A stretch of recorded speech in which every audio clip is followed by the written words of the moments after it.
fun and existing conversation.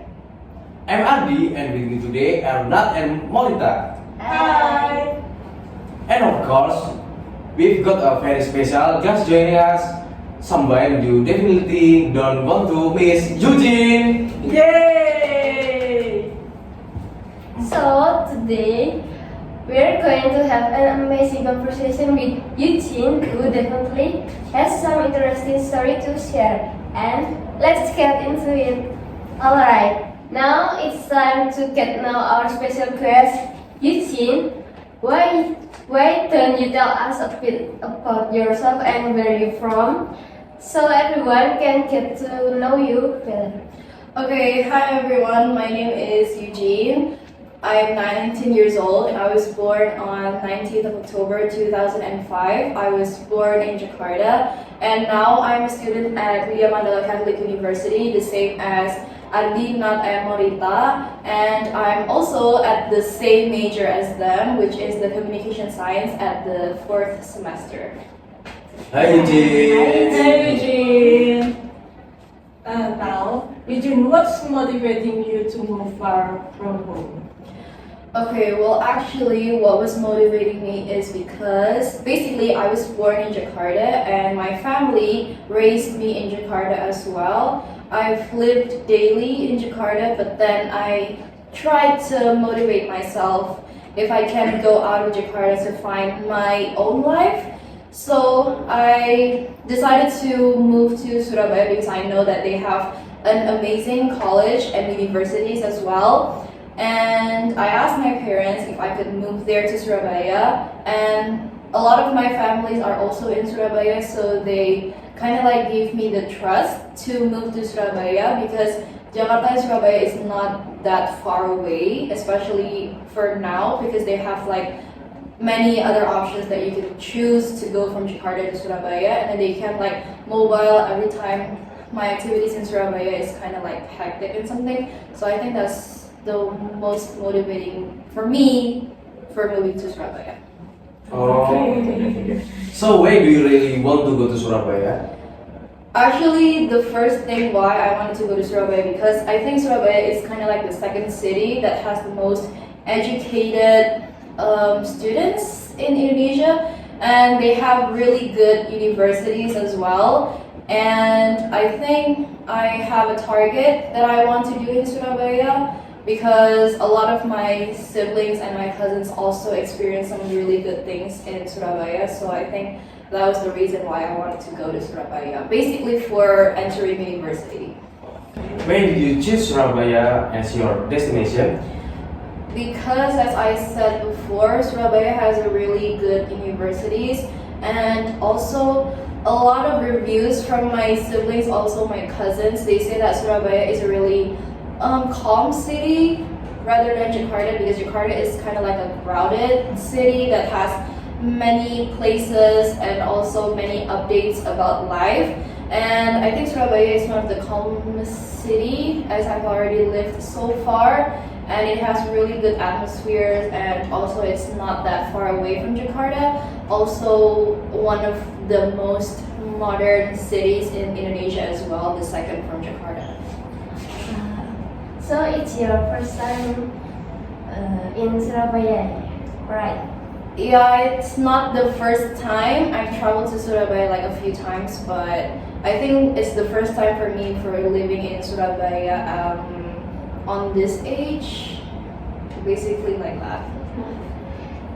Did you experience culture shock when you first arrived in Surabaya?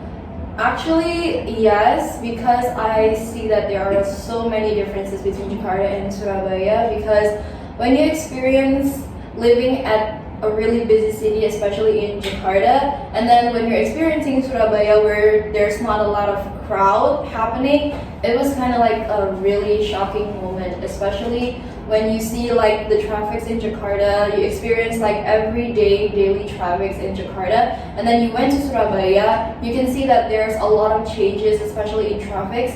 Actually Surabaya has like an hour of traffic, but it doesn't like spends more time in road rather than Jakarta. And in Surabaya, actually, there are more cheaper foods and more cheaper economic things rather in Jakarta. So I think that's the most culture shock in Surabaya. But it's still like a really crowded place. Okay. Nice, good job, Eugene. Okay, Eugene. How did you adjust ya? Satu, dua, tiga. Eugene, how did you adjust to difference in language and social interaction?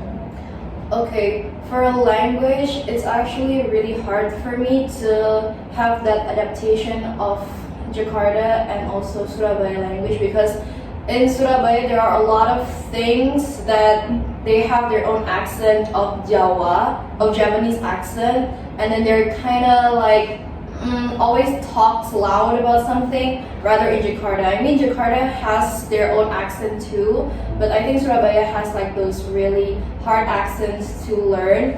And then especially when you talk to real Surabayan people, they will know like, oh, you're not from Surabaya, you must be from another city. And they suspect you that if you talk like that, you were suspected to be, oh, you're from Jakarta. And that was like the first culture shock for me for a language. But I think talking to Surabayan people are really interesting because they have such funny like language to learn, and also they have like so many topics that they could discuss using those languages. And for the other thing, for social interactions, actually Surabayan people are more open, especially that if they know that we're from another city. But they will actually like make differences about your cities because they will adjust of asking so many questions about Jakarta, especially Jakarta is the capital city of Indonesia, so they must like question a lot of social things in Jakarta, and they make some indifferences between Jakarta and Surabaya especially. But the social interactions, I think Surabaya people are kind of like more friendly, and then they're like more sociable, but it depends on who are you socializing with. So it depends on the people as well. So, do you like Java accent or Java people? Wow. Oh, for Java people actually, whoa, wait. For the Java accent, it's really fun to learn because they have like a funny accent to learn, especially you're from Jakarta. And if you talk in your accent, they're kind of like felt weird because you're not used of the accent. But for the Japanese people, I think they're kind, they're respectful, but yeah, sometimes there are some people who's kind of like not intolerant, but most of the people were really tolerant. I'm just saying that not much of those people are intolerant, but I think I would say no to both because there's just no indifference for both of them.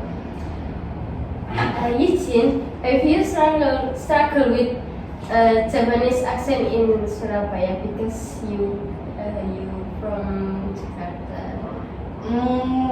For struggling, I think yes, because Japanese accent has different types of accent because in every regions in Japanese as well, in Jawa especially, they have like different Japanese accents. There's a difference from Surabaya to Jogja to maybe another place in East Java especially, but I don't find struggle on learning it, but just saying it like for dailies is kind of like a struggle for me because it's not, I wasn't used to use like the Japanese accent, because once I use my Japanese accent to my families back there in Jakarta, they will like say like naughty things for me because they said like, you're not capable of doing Japanese accent.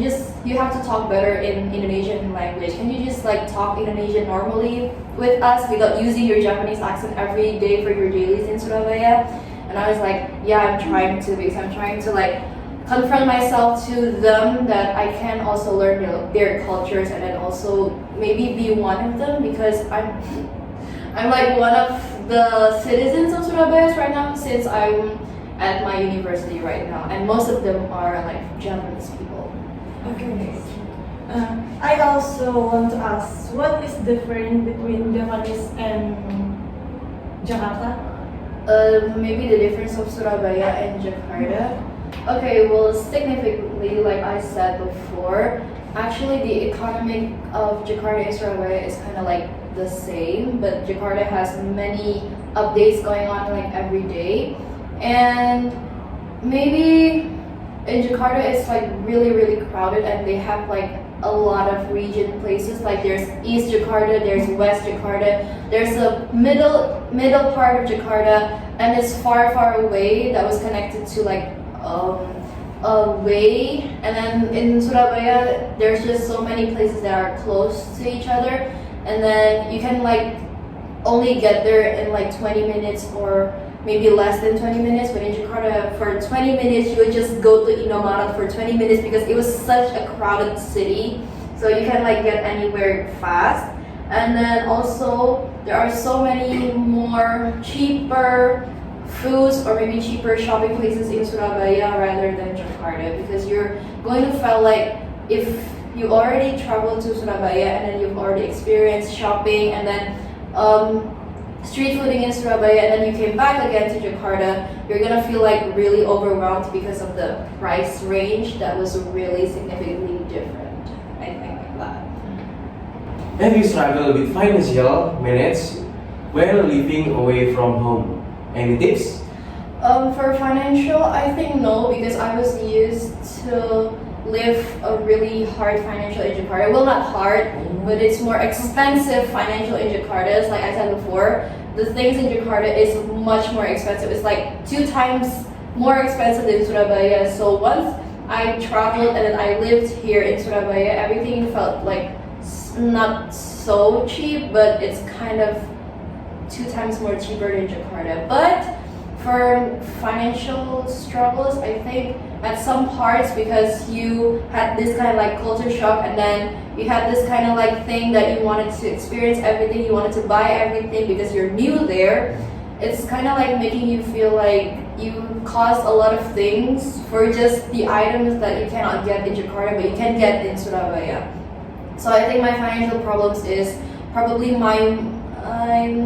maybe the things that I want to spend on myself in Surabaya, because I can't have it in Jakarta because the price range is so much more expensive.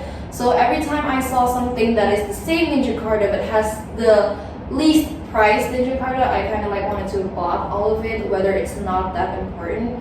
But that's just because the culture shock that I've experienced in Surabaya. So for financial problems, I think there's no struggle. But for tips, I think when you have kind of like a culture shock of everything, maybe you've experienced from like those high price range and then you go down to somewhere that has like the least price that you can get, maybe make sure you hold yourself to not like buy everything that's not really important just because you wanted to experience that things that you have not experienced before. What's the most valuable lesson you have learned from being a migrant? Well, actually, the most valuable thing for me as a migrant from Jakarta to Surabaya is actually living by myself. Well, not actually by myself because I live in my family's house in Surabaya, but actually living in someone's city that you're not capable of and you're not really conscious about. It's kind of like being independent by yourself in someone's city.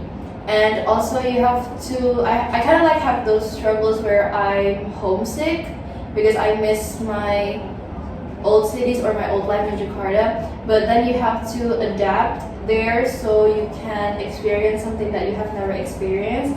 And also please, like, maybe my hold on to myself is not to get really attached on something that I've never seen before or I've never experienced before, and then try to like hold myself for not doing something reckless in someone's city because it was my first time being there, and then I still have to like keep myself together so I can still be on that place to finish something that I had a goal for there.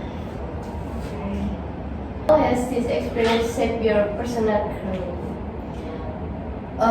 Maybe for me is how to live myself independent and also keeping my family's name good every time, because I see that in Surabaya there's not much more like crazy things my age does, but yeah, maybe there are some things that my age does something bad, but it's not as bad as Jakarta.